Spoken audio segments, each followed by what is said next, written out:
morning, Dr. Spence. Who do we have here? This is Jam, and believe it or not, she's a bumblebee.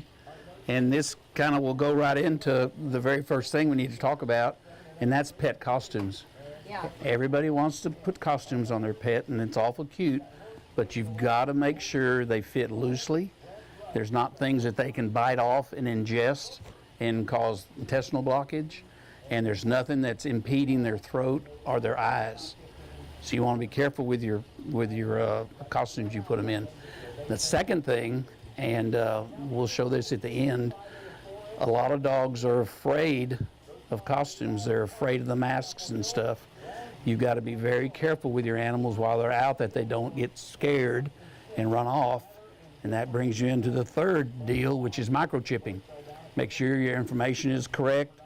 At least they have a rabies tag that they're wearing that's engraved on the back. Microchips are the best.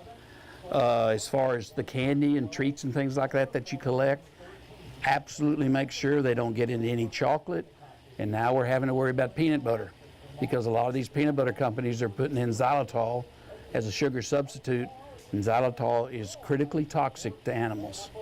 So now you've got to look and see and make sure your peanut butter doesn't have the artificial sweetener in it. The next thing is decorations. Decorate with the pets in mind.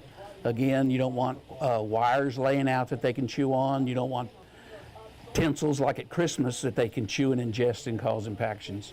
Just want to be careful with things like that. But all in all, generally Halloween is pretty safe for the animals as long as you are wary of these couple of facts. One thing people don't realize, some people will give you packs of raisins and stuff.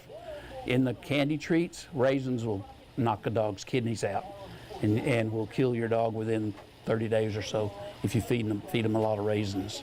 So there's things out there that are dangerous. Common sense can eliminate most of it. Just be careful out there and have fun. What about trick-or-treaters ringing on doorbells? Is there any advice you would give to people who have dogs with anxiety about that kind of thing? The dogs with anxiety need to be kept in the house. All accesses to the outside, puppy doors and things like that, are secured.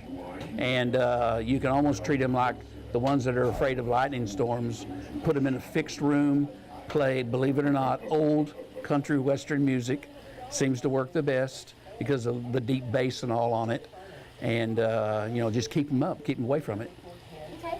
And what about people who want to take their animals on the trick-or-treating route with kids or not with kids, from door to door? What are some things that they need to do if their animal is going to be out and about on Halloween? You've got to, it's better to pre-expose them to costumes and the activity that's going on and the screaming that's going on, because in a dog's life, ugly costumes and screaming and stuff is a warning light.